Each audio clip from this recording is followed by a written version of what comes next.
Hey, Memphis Mafia kid, back here with me, the kid, and devil in disguise, Teresa. I got your devil in disguise. I got it right here. Y'all, hey, I want to say, start off today. I want to kind of give a little somewhat of a shout out, I guess you could say, but just to tell you how much. Uh, don't start. Do not Quit playing start. with your hands. We're not going to do that today, Teresa. Don't play with your hands. Remember, who's the man? A little man. Okay. Little man. Y'all, she's starting.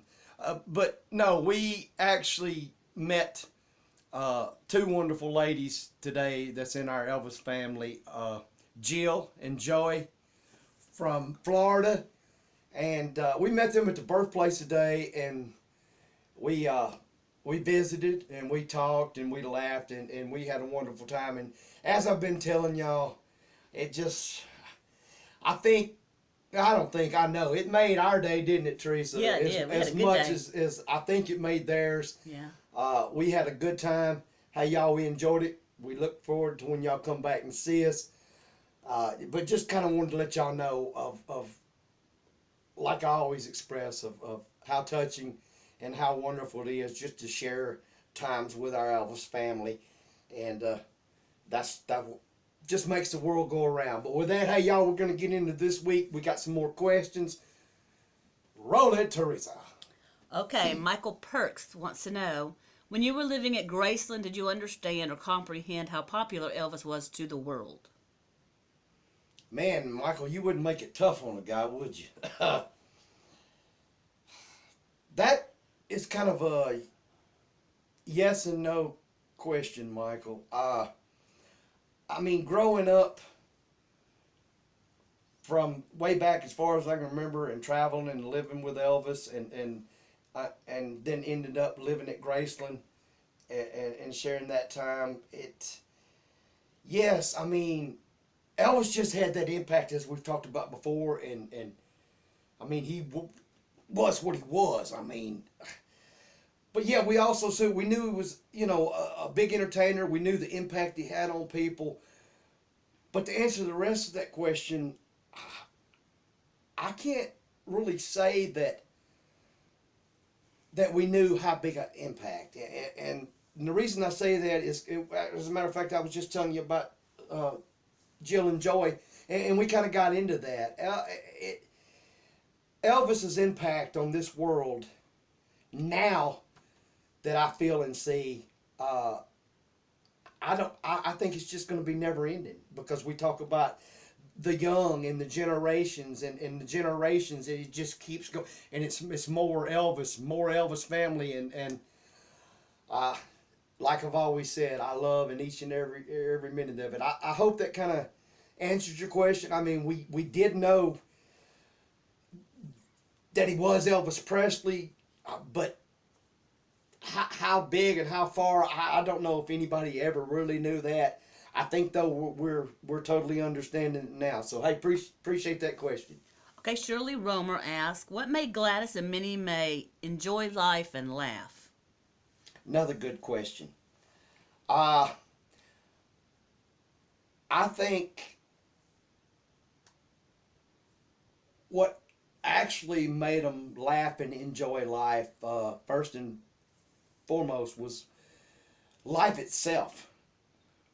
But with that being said, I think, and I always will believe, because it was with us, Elvis, anybody that was around Elvis, I mean, that was Elvis's mother and grandmother.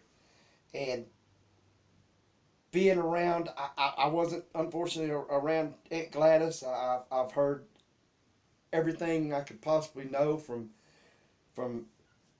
Daddy and Mama and my grandparents and the rest of the family. But the same as the way Elvis made all of us feel. I think it was Elvis. Elvis had a way of just making things bright, making life seem so wild, so wonderful, and he damn sure had a way of making you laugh. And to answer that question, I guess the biggest part of what made them happy in life, I think is what you're asking, and enjoy life was Elvis himself. All right. Trudy Dunaway says, Excuse me. did you ever have to do chores at Graceland? Yes, let me tell you, Trudy. They had me pulling weeds, cutting grass, and I'm just bullshit. Yeah. I'm just bullshit. Well, Bull I cranking can't you. get you to do chores around here. No, we outside seeing it on Little House on the Prairie or something like that. We didn't know what a chore was. I mean, sure we did. You know, of course, Mama had to half kill us sometimes, but yeah, I mean, we did things at home, like clean our rooms, make our beds. I'm not saying we did it always perfect or on time, but little things like that. But I think what you're asking more is, why are you over shaking your head? You're not in this. But I know. I mean, I can't even get you to do chores around here, so Oh, you never really did chores. See, folks, how we go. The question was to me about chores at Graceland, not Danny and Teresa. Does Danny do anything? Well, if you had done chores at Graceland, you would be better at doing your chores now. And that's exactly why. And her ringtone, when she calls me, and that's why I have it, is, "You're the devil in disguise." Oh, yes, you are. I'm not. I don't hide it. It's out there. Oh, me. Oh. That's all your mama had you do is make your bed. But I mean, really? You didn't have to like vacuum or do yard work? not at Graceland. Take out the garbage? Not at Graceland. Now, after we moved from Graceland and in high school, sure, where we lived, we did. We had, we cut grass, took out garbage, everyday chores like that. But the question was at Graceland, and no, we really didn't do a whole lot, and I loved it. I'm just going to tell you now. I have a question. What was your allowance when you were growing up? I didn't have an allowance when I was growing up. I've heard. What did you get on weekends to go out as a teenager? I mean, as a teenager, I think then we usually got $20 on a Friday night and $20 on a Saturday night just to go out. So about $40 for the weekend. But we're not getting into those stories, so thank you. Yeah, we have another question. Okay. Trisha Farr says, "I thought the golf carts were electric." That is a good question. I'm not sure. I'll have to ask Daddy about the early ones. They may have been electric, but no.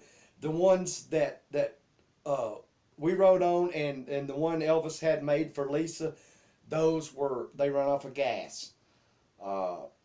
And as I've told you, we've had many great times on those. Sit and think about that every day. But they were gas powered, not electric. And that was that. We're gonna end it there. Okay. As far as questions today. Look, y'all, I want to spend the rest of the time on this video telling y'all about our upcoming event for Elvis' birthday or birth week, January the 6th through the 9th. If you hadn't already heard, we're going to be at Relics in Tupelo. And this event,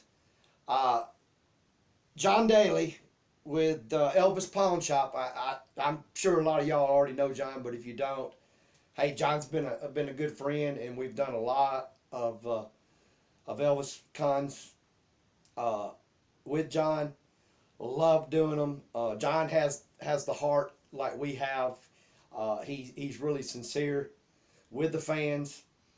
And speaking of which, I'm going to kind of give you a little bit.